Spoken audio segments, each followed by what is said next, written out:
Apa sih bedanya budaya minum kopi di Indonesia Mm. sama 28 negara yang lo lihat ini tuh perbedaannya seperti apa aja tuh di tiap negara?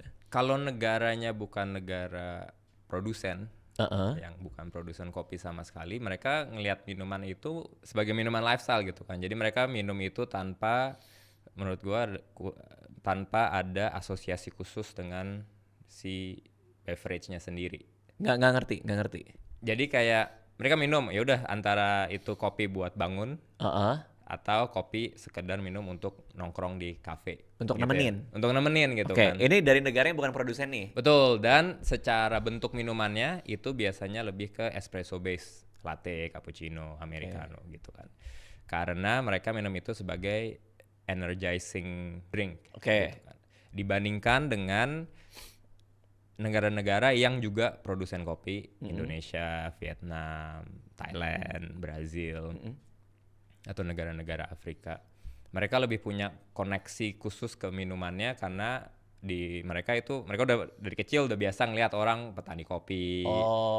Jadi ada Oh. meaningnya sama sebenarnya cara minumnya lebih unik gitu. Karena Heeh. kalau yang negara-negara Western kan semuanya espresso base. Mereka kenalnya udah jadi espresso machine gitu ya. Iya. Nah, kalau di negara-negara produsen ada yang kayak kita kopi tubruk misalnya, Oke.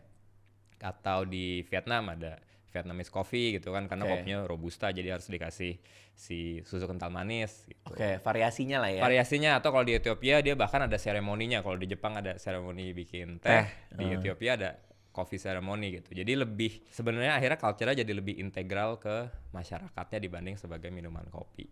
Jadi Gitu. elevated tuh ya minum kopi ya. Betul, betul. Walaupun kebiasaan negara yang pernah dijajah kayak mereka mereka nganggap cara tradisional kopi itu kurang keren gitu kan. Mereka Iya. pengennya selalu yang udah espresso apa yang udah dicampur dengan ingredients lain, tapi akhirnya banyak juga orang-orang yang balik lagi ke tradisi-tradisi ini karena menarik gitu kan. Ada yang kalau kita banyak banget ya, ada kopi tubruk, ada kopi kop misalnya, atau di Heeh. Jogja ada kopi jos yang dikasih sama charcoal gitu kan. Hmm. Akhirnya ini yang jadi point of differentiation sebenarnya. Oke.